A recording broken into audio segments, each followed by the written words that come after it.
Hi, this is Dave Kern with JB Sash Door out of Chelsea, Mass. When I first came here, it was a abandoned cathedral. And today, we're getting one of our first Gothic arch windows installed.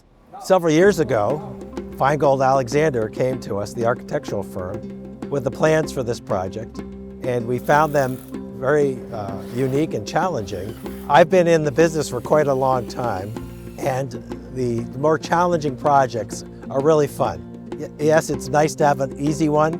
It's pretty simple to put together a quote, send it out, gets built. The ones that are challenging, yes, they're nerve-wracking at times, but when you see it coming to fruition, it's a really fabulous experience.